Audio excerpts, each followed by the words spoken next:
Salut à tous et bienvenue sur Campus Channel. On est ici pour 40 minutes de chat décomplexé avec l'UM Lyon et son master spécialisé en stratégie et développement d'affaires internationales.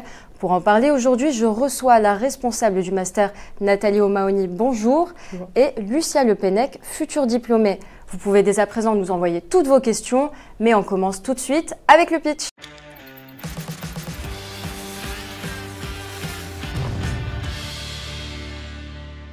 Nathalie, est-ce que vous êtes prête? Je suis prête. Vous avez 1 minute. Top chrono, c'est parti.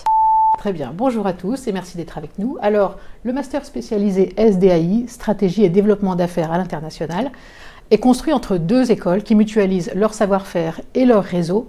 Je parle de l'EM Lyon Business School et de Centrale Supélec. Il s'agit donc d'une co-accréditation. Alors, ce master a pour vocation à former des ingénieurs d'affaires ou des business développeurs pour créer, initier, développer des nouveaux marchés dans des contextes de secteurs d'activité à forte valeur ajoutée, plutôt technologiques, comme par exemple les télécommunications, l'énergie, la construction ou encore l'aéronautique.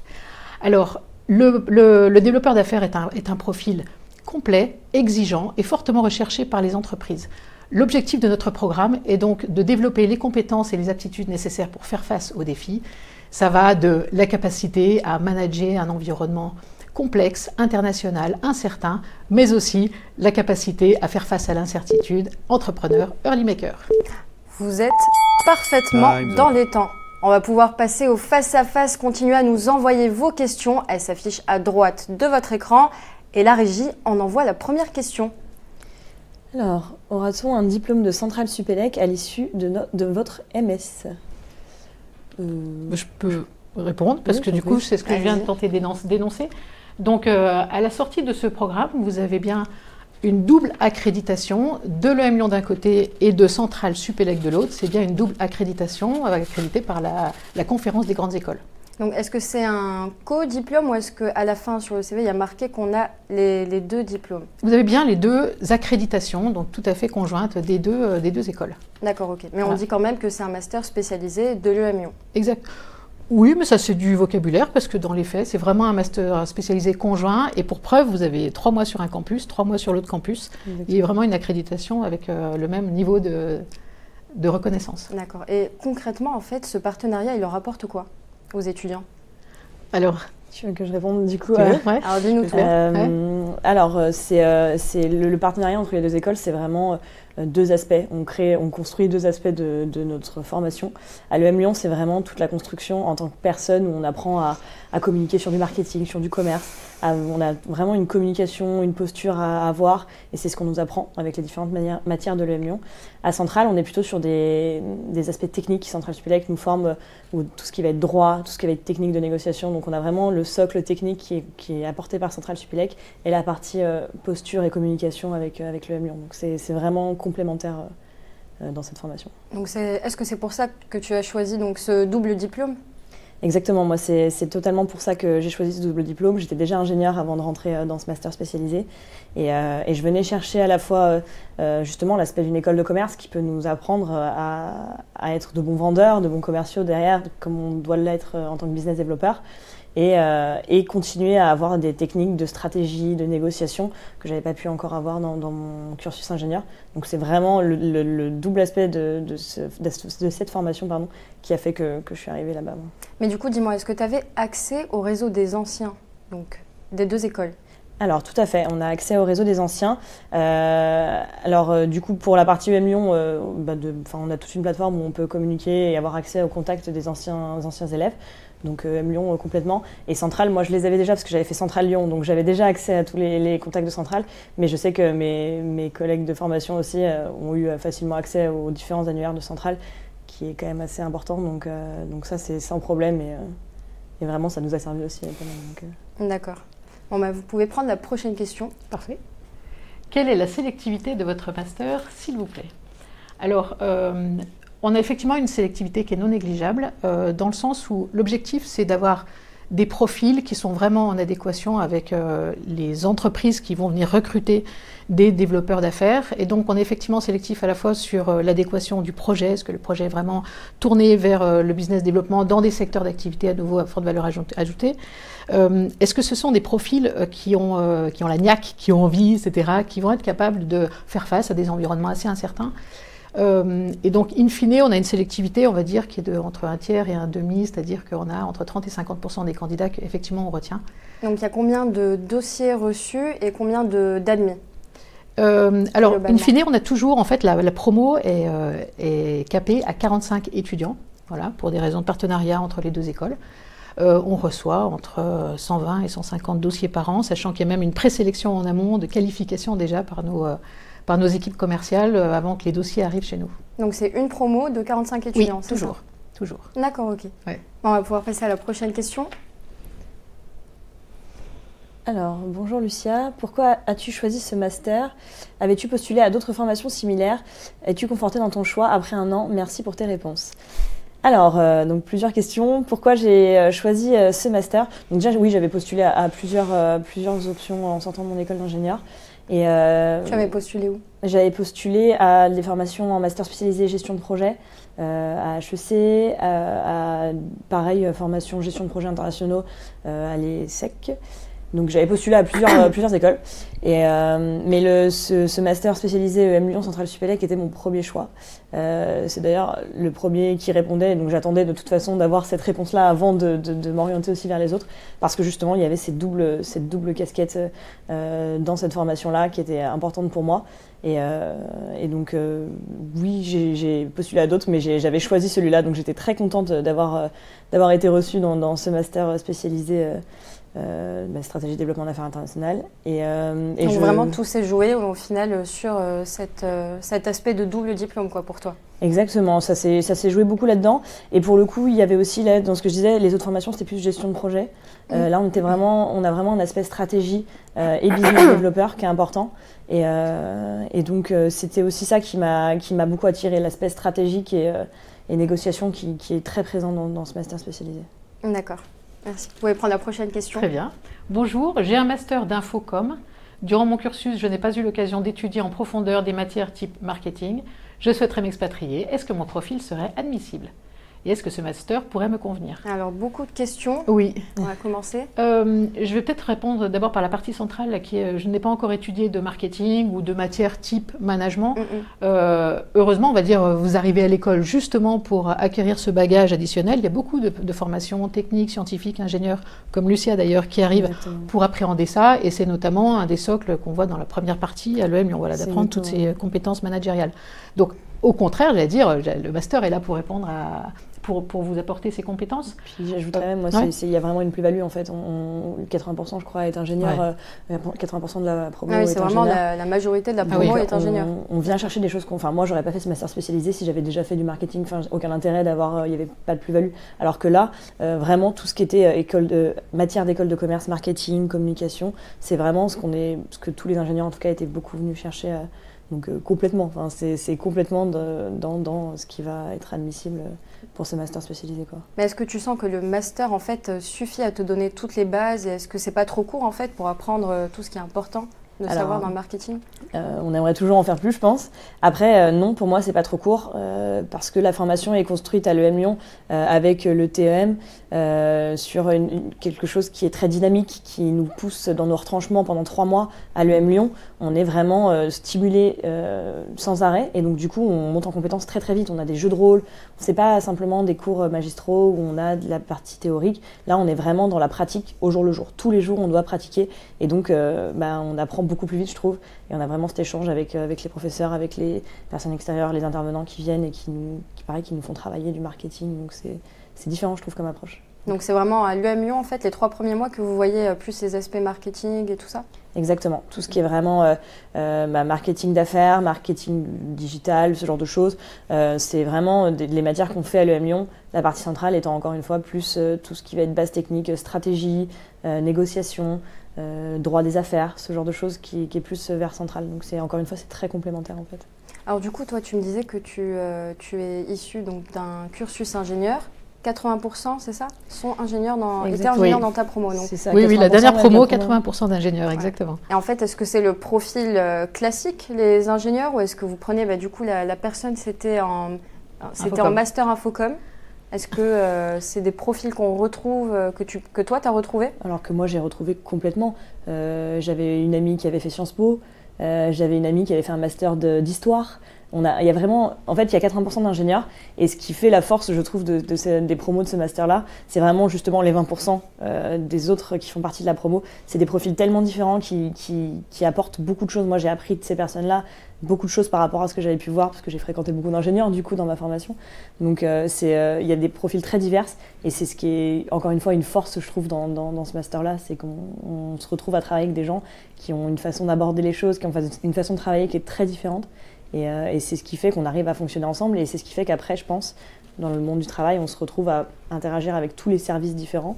Ça, c'est véridique. Et on l'apprend déjà dans ce master-là, puisqu'on communique avec des gens qui ont fait du droit, qui ont fait plein de choses. Donc c'est super intéressant, quoi. Mais Nathalie, est-ce que selon vous, il y a un profil typique, ou est-ce que vous prenez du coup avec plaisir, on va dire, les profils littéraires? Est-ce que la sélectivité est un peu plus sévère? Non, vraiment, je vais répondre la même chose que Lucia, c'est-à-dire que l'objectif, c'est vraiment d'arriver à brasser ces différentes compétences, et la richesse de la promo, elle va venir de ça. Alors, il faut reconnaître qu'il y a beaucoup d'ingénieurs qui se reconnaissent dans ce programme, on a vu, compte tenu de la cible, etc., qui sont des secteurs avec de la techno, etc., mais c'est pas du tout exclusif, donc on est vraiment très ouvert à d'autres profils, comme pourquoi pas de l'infocom, l'enjeu étant d'être aspiré par des projets qui sont semblables à la sortie du programme. Donc ça peut être aussi des profils littéraires. Ah bien sûr, ouais, moi justement là je suis une étudiante qui était en Sciences Po et qui apporte beaucoup de valeur parce qu'elle a un regard très très ouvert sur l'environnement économique, etc., sociopolitique, etc. Donc elle apporte vraiment quelque chose à la fois dans son métier, et elle a aussi beaucoup apporté quand elle était à l'école. Donc personne risque de un peu se retrouver perdu dans des matières au niveau si les profils sont très différents? Tout le monde peut s'y retrouver? Oui, parce que à nouveau l'idée, c'est vraiment de donner un bagage pour des personnes qui ne connaissent pas initialement ces matières, d'être capable d'agréger, quels sont les différents fonctionnements des différentes étapes de l'entreprise, à la fois le marketing, le commercial, mais aussi en amont, la partie industrielle. Donc comprendre un petit peu comment ces différentes fonctions interagissent, et c'est à la portée de n'importe quel étudiant qui est intéressé, et aussi dans le monde extérieur, d'essayer de diagnostiquer un petit peu les problématiques de réseau, des écosystèmes. Donc on amène à ça, en fait, à une fonction qui est stratégique, qui a une hauteur de vue assez importante. Donc tous ceux qui sont demandeurs peuvent y avoir accès, bien sûr. Donc c'est pour la personne du coup qui était en master infocom et qui souhaite s'expatrier, c'est possible pour elle d'être admise dans le master? Pour elle ou pour lui? Sur le papier, en tout cas, oui. Après, tout dépend de son projet professionnel à l'expatriation, justement, ce qu'elle recherche à l'international. Mais en soi, en tant que telle, sur le papier, je vois pas moi non plus de problème, quoi. Très bien. Bon, on lui souhaite un bon courage. Tu peux prendre la prochaine question, Lucia. Alors, où et comment se passe la formation? Vous avez des résidences étudiantes. Alors, donc, comme on l'a dit, c'est un master spécialisé qui est donc fait à la fois à l'EM Lyon, donc à Lyon, pour les 3 premiers mois, donc de septembre à décembre, on est à Lyon. On part en voyage en Chine également, qui est une partie de la formation, où là on va rencontrer des industriels chinois. Typiquement, on a rencontré le patron du développement d'Airbus là-bas. Donc on a ce voyage qui est important aussi en Chine. Et à la suite de ce voyage, dès janvier, on est à Centrale Supélec Paris. Là, on est sur le campus de Paris de janvier. Donc, c'est pas des allers-retours, c'est vraiment une partie un bloc à Lyon et une autre partie, d'accord. Exactement. Et est-ce qu'on a des résidences étudiantes? Pas spécialement, on va dire. On n'a pas des résidences étudiantes dédiées pour nous. Moi, j'étais déjà à Lyon avant, donc du coup, je ne me suis pas forcément posé la question. Mais personne n'a eu de complications pour trouver un logement et trouver une solution. À Paris, c'était la même chose. On a trouvé facilement. Donc, et du coup, les étudiants font comment? Ils trouvent un appart en général à Lyon et ensuite, du coup, où est Centrale Supélec? Sur le plateau de Saclay. Exactement. Ouais. Okay. Et du coup, il y a quoi? Vous les aidez peut-être à chercher un logement? Ça peut être... on est accompagné. Je te laisse répondre peut-être. Oui, on est accompagné dès notre retour sur la région parisienne, du coup. En amont, on peut contacter l'école qui nous aide à trouver un logement. Et on a des places. Il y a des places potentiellement disponibles. J'avais quelques amis, moi, qui étaient aussi dans des chambres étudiantes sur le campus de Paris, d'Orsay, sur le plateau de Saclay. Donc, à la fois, ils nous accompagnent et à la fois, on peut avoir des places dans des chambres étudiantes si on le souhaite, quoi. Donc tout s'est bien passé pour toi au niveau aucun souci, du logement? Très simple. Enfin, on a tous réussi à trouver quelque chose. Donc, Super. Bon, on va faire une petite pause dans les questions et on va passer aux 3 mots max tabous.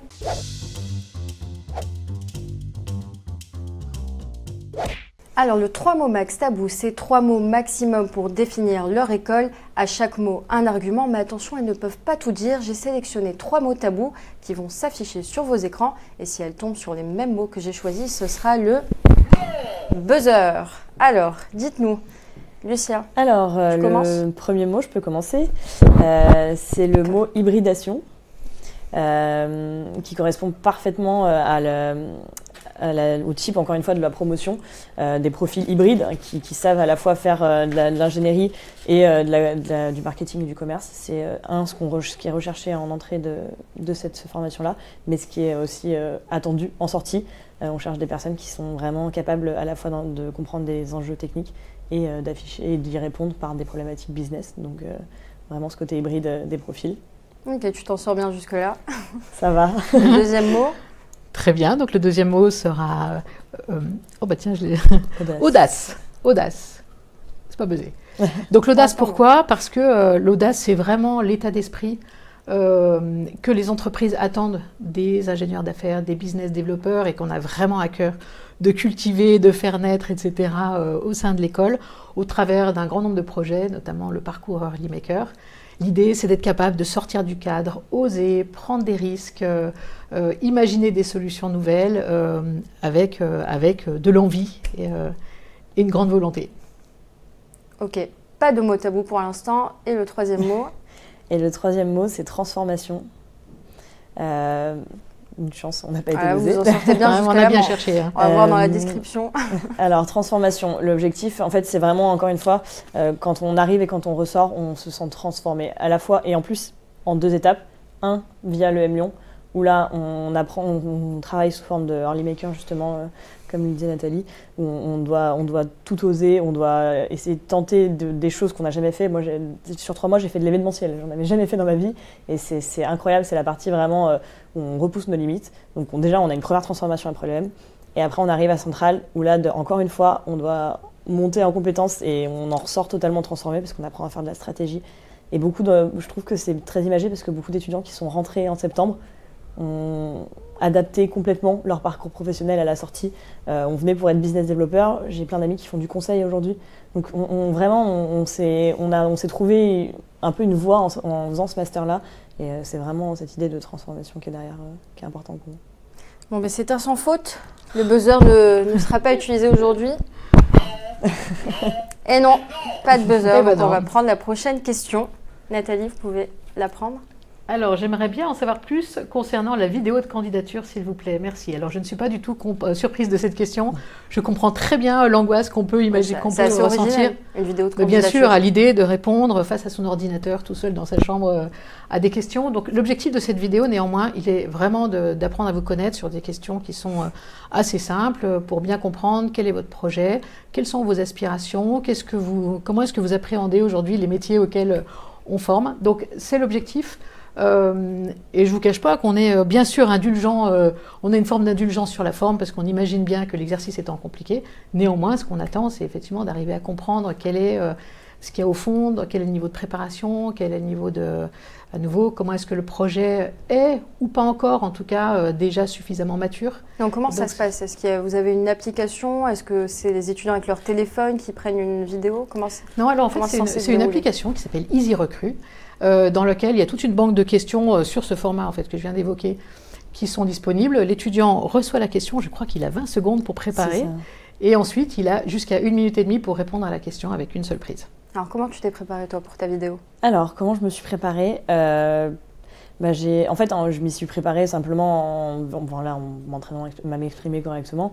Après, en soi, il n'y a pas de préparation parce que les questions qui sont posées pour moi dans cette partie vidéo, c'est sur nos parcours professionnels. Qu'est-ce qu'on attend en fait? Pourquoi ce master-là serait un plus pour nous?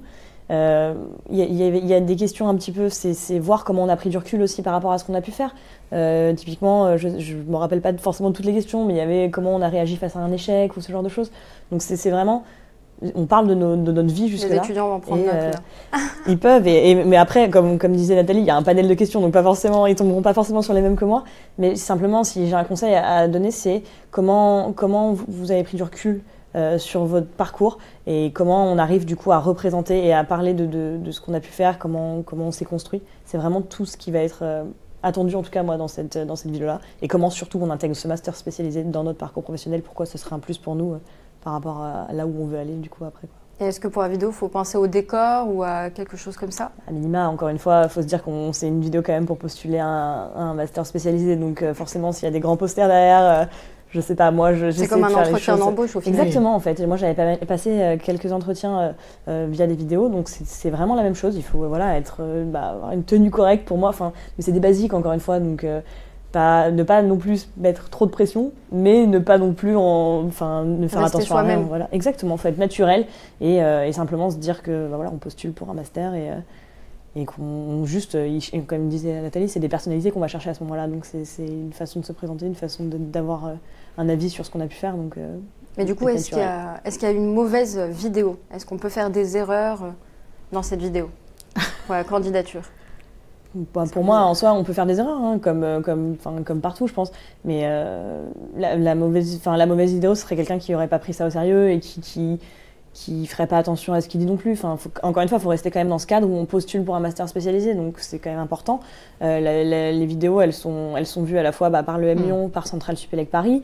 Ils en voient beaucoup, donc il faut aussi réussir à se vendre et se mettre en avant. Il faut avoir un côté original ou...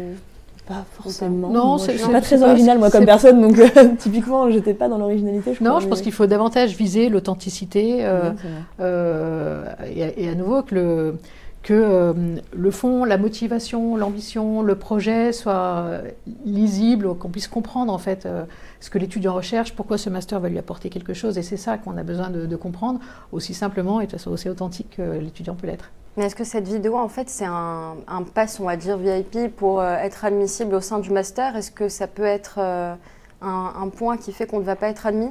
Ou est-ce qu'on peut être admis directement juste grâce à la vidéo? Alors on va être très honnête, en fait, le dossier, il est constitué de l'exercice vidéo, mais pas seulement, aussi tout le dossier de candidature qui est constitué à la fois du déclaratif de l'étudiant, mais aussi de ses bulletins de notes, de ses ambitions. Il peut y avoir des motivations aussi. Il y a les motivations aussi, on complète, il y a les lettres de recommandation. Les lettres de recommandation. Il y a tout le dossier administratif qui va derrière quand même. Donc c'est avec l'ensemble de ces éléments en fait, qu'on évalue vraiment la qualité de la candidature de l'étudiant, y compris l'exercice vidéo. Alors c'est vrai que l'exercice vidéo étant le moment en fait, qui permet à l'étudiant de s'exprimer avec un peu plus ses tripes, on ressent un petit peu plus sa personnalité, ça contribue évidemment à alimenter, on va dire, la perception du candidat. D'accord. C'est important aussi. Je pense que, on le disait, il y a EM Lyon, Centrale Supélec Paris. Sur les deux parties de la formation, encore une fois, c'est des personnalités, c'est important parce que sinon, faut avoir envie de se donner, il faut avoir envie de s'investir, il faut avoir envie de faire des choses. Et donc, pour ça, il faut avoir une certaine personnalité aussi. Si les personnes qui sont... Je sais pas, il y a potentiellement des personnalités qui ne se retrouveraient pas et qui ne seraient pas à l'aise dans cette formation-là. Donc c'est aussi ça le but, je pense, c'est de pas les mettre en porte-à-faux et de ne pas mettre les personnes... pas bien dans une formation alors que c'est pas le but. Donc je pense que c'est aussi ça l'importance de la vidéo. Donc être naturel, c'est tout ce que je peux conseiller, quoi. Super, je pense qu'ils ont pris note. Donc vous pouvez prendre la prochaine question, Nathalie. Avec plaisir. Comment ça se passe une fois qu'on a intégré le master? Quelles matières on va étudier à l'EM Lyon et ensuite à Centrale Supélec? Alors, on va dire le master, il y a 3 étapes principales. Je vais commencer par la première qui est le parcours Early Maker ou Transforming Early Maker, qui est vraiment un parcours qui va jalonner tout le premier trimestre, sur à peu près la moitié du temps, qui a pour vocation à mettre les étudiants dans une situation en groupe projet, à imaginer les business models à horizon 2030 de façon assez disruptive. Pour cela, on les accompagne. Alors, on les accompagne avec un certain nombre de méthodologies. Faisait partie d'un des mots tabous. Ah oui, mais on a bien imaginé. Vous êtes passé à côté. On a bien imaginé. Donc là, on n'est pas buzzé. Mais l'idée, c'est vraiment... donc les étudiants sont en groupe mélangés entre les différents masters. Donc on peut se retrouver avec des juristes, des marketeurs, des entrepreneurs.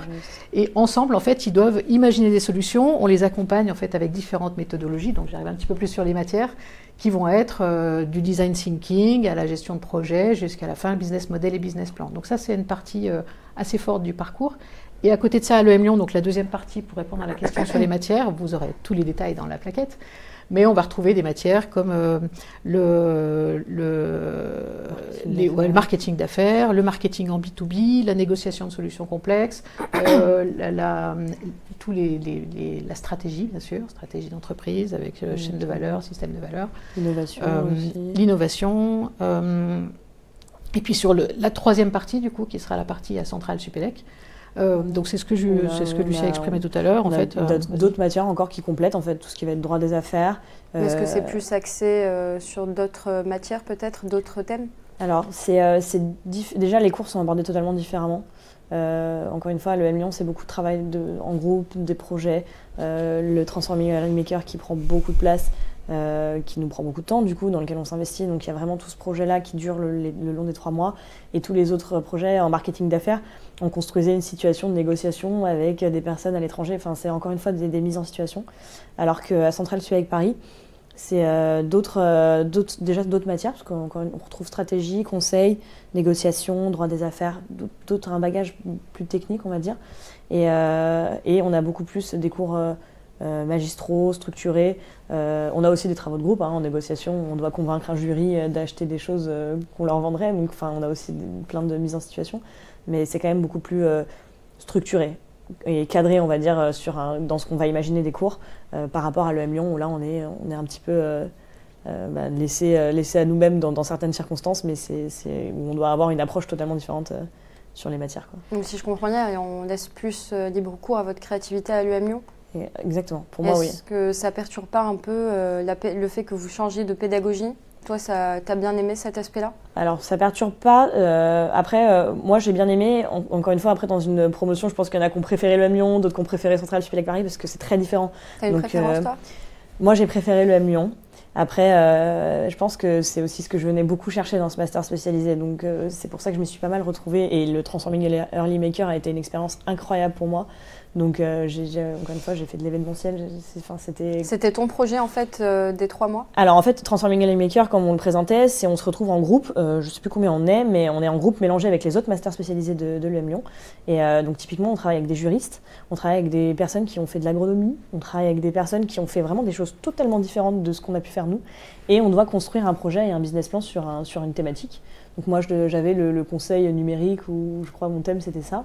Et en fait, moi, mon rôle dans le Transforming Early Maker a été un peu particulier, parce que j'ai dû organiser toute la soutenance, parce qu'au bout des 3 mois, chaque groupe pitch son projet et son business plan devant une assemblée de 400 personnes à l'EM Lyon, où là, il y a justement tout un jury. Enfin, c'est impressionnant. Et moi, j'étais en fait responsable de l'organisation de cet événement final, avec une autre collègue à moi.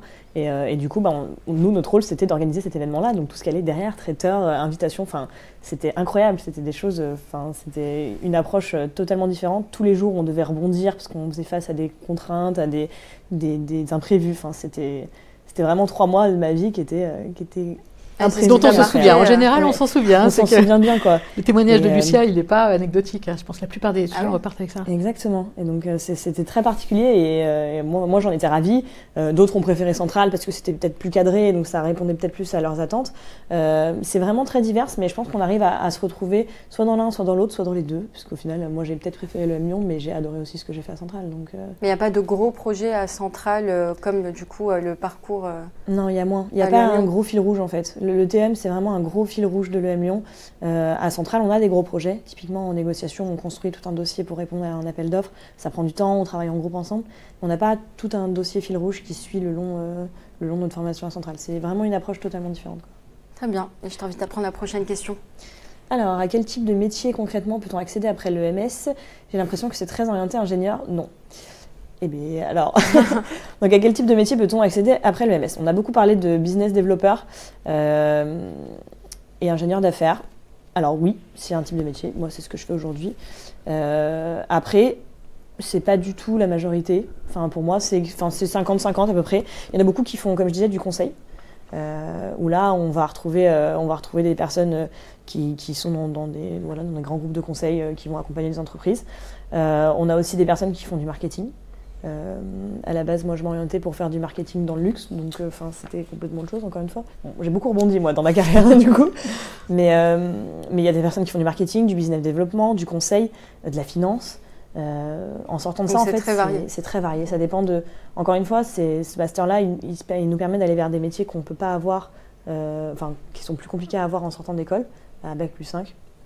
Et ces métiers-là sont très divers, donc ça ne ferme pas de porte. S'il y a bien quelque chose, c'est que ce master-là ne ferme pas de porte, il en ouvre plus qu'autre chose, quoi. Et est-ce que vous avez des étudiants qui se dirigent en général toujours vers les mêmes métiers? Dans quel sens Donc est-ce qu'il y a peut-être un top 5 des métiers que recherchent les étudiants à travers ce master? En fait, oui, j'allais dire, il y a peut-être, on va dire, un étudiant sur deux qui s'oriente quand même vers des métiers assez typiques, c'est-à-dire c'est quand même toujours des métiers assez tournés business, parce que c'est la vocation de ce master. Vous avez des exemples? Si vous pouvez faire un top 5 ou un top 10. Vraiment le top 5, si les mots qu'on emploie depuis le début ne sont pas du tout vains, c'est ingénieur d'affaires, business développeur, market analyst, du conseil dans ses activités. Je crois que c'est le premier type d'activité, ce sera vraiment ceux qui sont dans les entreprises à mener ces projets, on va dire, de développement d'affaires dans des contextes divers et variés. La deuxième catégorie, ce sera tous les étudiants qui évoluent dans le monde du conseil. Mais donc pour avoir une posture, on va dire, très semblable, mais du côté du cabinet de conseil pour guider les entreprises dans ce même type de stratégie et de décision. Et puis après, effectivement, on trouve des choses un peu plus hétérogènes, de négociation, voilà. Très bien. Bon, on va faire une petite pause dans la question parce que ça fait 30 minutes déjà qu'on est ensemble et vous savez ce que cela signifie? Non. Non. C'est l'heure de la destination finale.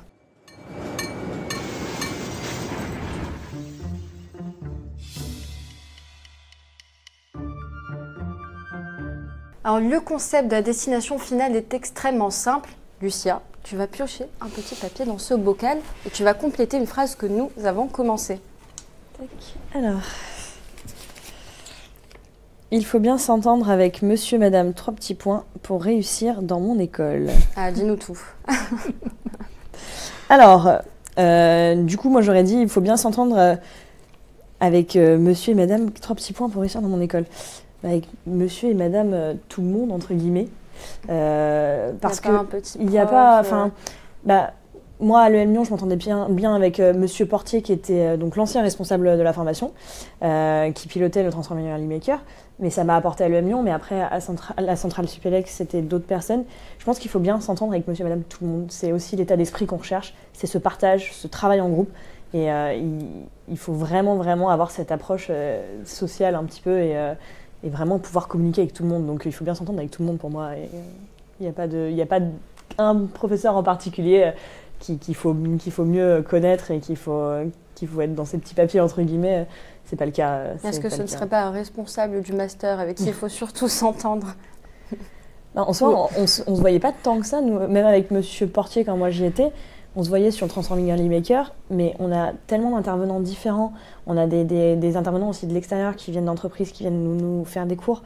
Donc, encore une fois, il n'y a pas un professeur, même le responsable, je trouve, du master, et pas forcément la personne qu'on voit le plus souvent non plus avec nous. Donc, Mais je pense qu'effectivement, l'étudiant, quand il est dans ces deux environnements, à l'EM Lyon et après à Centrale, il est amené à rencontrer une telle diversité de personnes, d'intervenants, de profs, etc. L'idée, c'est quand même d'en capter un maximum, donc toutes les occasions d'interagir, de se nourrir, pour prendre, mais aussi pour grandir par rapport à soi-même, pour faire gamberger son projet, etc. On voit bien que les étudiants, entre le début et la fin des 6 mois, mais comme le disait tout à l'heure Lucia, ils ont vraiment changé, ils ont un regard sur le monde qui a changé, un regard sur leur projet professionnel qui a évolué, et tout ça, ça se nourrit des interactions avec les uns et avec les autres, les étudiants, les encadrants, les profs, les intervenants.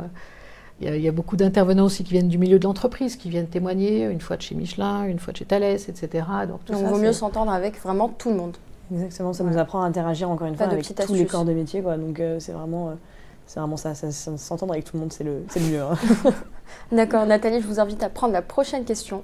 Alors, comment faut-il faire pour effectuer le semestre optionnel à Shanghai? Alors, c'est un semestre optionnel, donc optionnel, bien évidemment.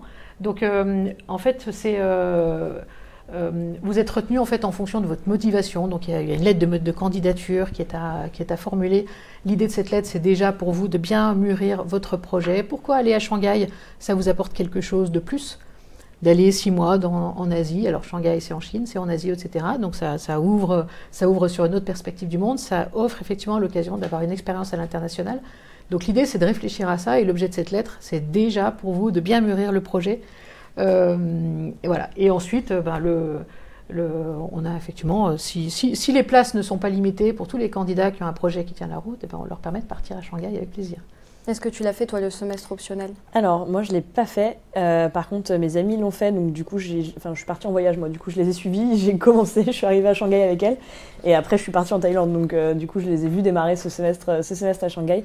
Et exactement, c'est ce que disait Nathalie. Il faut vraiment faire cette lettre de motivation pour bien construire son projet et comprendre pourquoi on y va. Pas simplement pour aller passer un peu de temps en Chine. C'est pas l'objectif.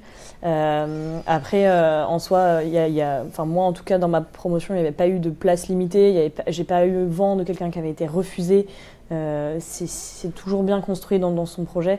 Il n'y a pas de raison que ce soit refusé, quoi. Donc, Et il se passe où le semestre? Il se passe à Shanghai. Alors, l'EM Lyon a plusieurs campus, dont un campus à Shanghai. Et donc, en fait, les étudiants sont accueillis sur ce campus.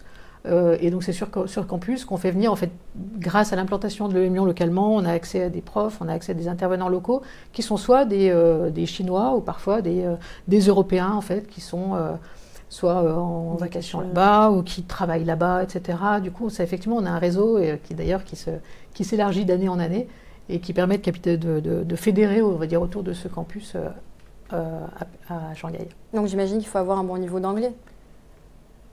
Pas forcément. Je vais répondre sur le niveau d'anglais plus globalement, peut-être, parce que oui. La vraie question sur l'anglais, c'est que après, je pense que dès le premier jour où on est dans le monde du travail, il faut avoir un niveau d'anglais qui permet de travailler, d'interagir avec des autres, avec un niveau d'anglais qui est suffisant. Donc l'idée, c'est d'arriver sur le marché du travail avec ça. Alors à Shanghai, c'est pas le critère de sélection. Puisque bien évidemment la plupart des cours sont en anglais, mais j'allais dire c'est en le faisant qu'on apprend, quoi. Donc déjà pour intégrer le master, il faut avoir d'emblée un bon niveau. Il faut avoir un TOEIC, de tous les cas, pour intégrer le master aujourd'hui. Enfin, pour intégrer, alors moi quand je l'ai fait, pour l'intégrer, il ne fallait pas forcément avoir un TOEIC. Par contre, pour le valider, il faut avoir un TOEIC. Donc c'est mieux de l'avoir avant, forcément. Mais il faut avoir un TOEIC validé à un certain score. Je ne veux pas dire des bêtises, mais en tout cas, il faut pouvoir parler anglais à minima en arrivant. Après, encore une fois, toutes les personnes qui prétendent à ce master-là sont des personnes qui sont diplômées Bac plus 5. Certes, en majeure partie des ingénieurs, mais aussi d'autres formations. Tout le monde a un niveau d'anglais qui est à minima, qui est suffisant en tout cas pour intégrer. Enfin, j'en ai pas vu qui n'ont pas été acceptés parce qu'ils n'avaient pas le niveau d'anglais, quoi. Donc, très bien.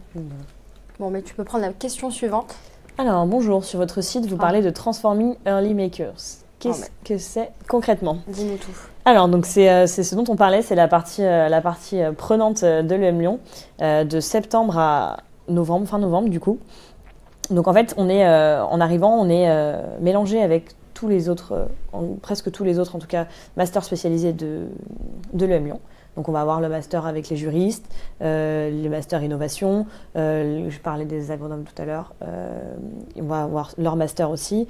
On a vraiment des personnes qui sont avec nous qui font complètement autre chose de ce qu'on a pu faire jusqu'à présent. On est séparés ensuite, on est mélangés, on est séparés selon des projets qui nous attirent.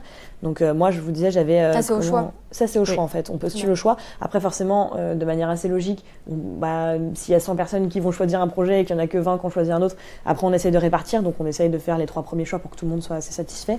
Et donc on est répartis et chaque projet est piloté par un intervenant extérieur pour la plupart je crois. Moi typiquement j'avais comment numériser le conseil, comment rendre le conseil aux dirigeants de PME de manière numérique.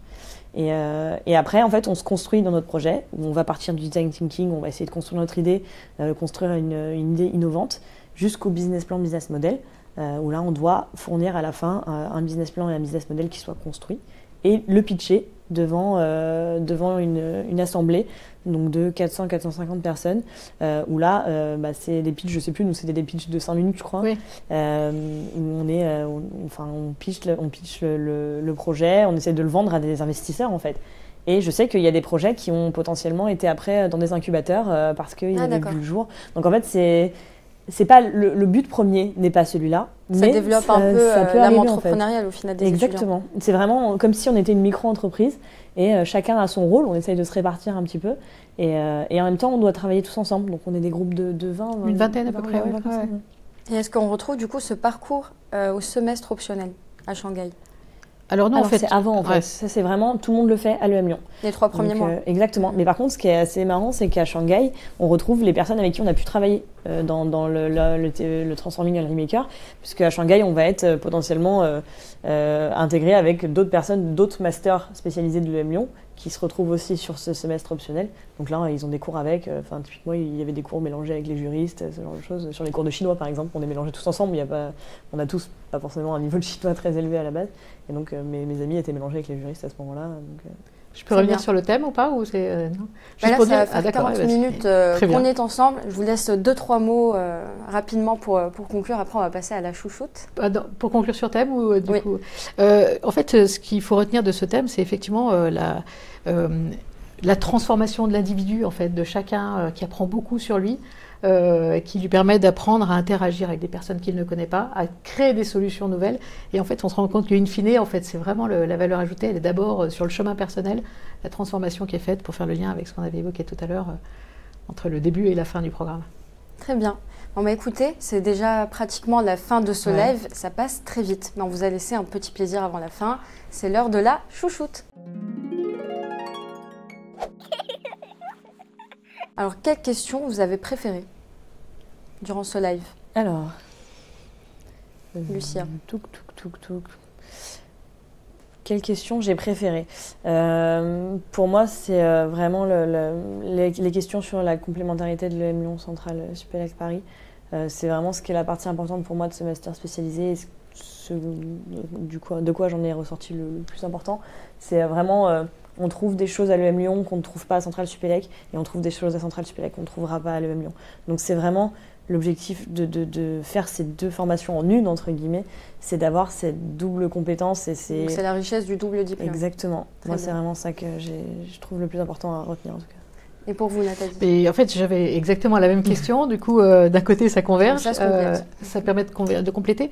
Ce que je vais rajouter à ça, c'est qu'effectivement, ce double diplôme permet vraiment de multiplier des regards sur des situations qui vont être de créer des business, de créer des nouvelles activités, créer des nouveaux produits, avec des regards très complets et très complémentaires, apportés par les deux écoles, mais aussi par tout le contenu de la formation.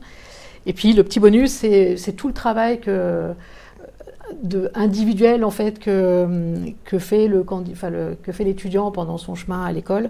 Ce que j'ai pas mentionné, c'est qu'il y a aussi beaucoup de cours de développement personnel pour l'accompagner, pour travailler en interculturel, etc. Pour vraiment développer sa personnalité, travailler sur son projet en se nourrissant de ces deux écoles. Très bien. Bon, merci à vous. Ça passe très vite. On n'a pas eu le temps d'aborder tous les sujets, mais merci pour vos réponses. Et surtout, merci à vous d'avoir posé toutes ces questions. Et je vous dis à bientôt sur Campus Channel.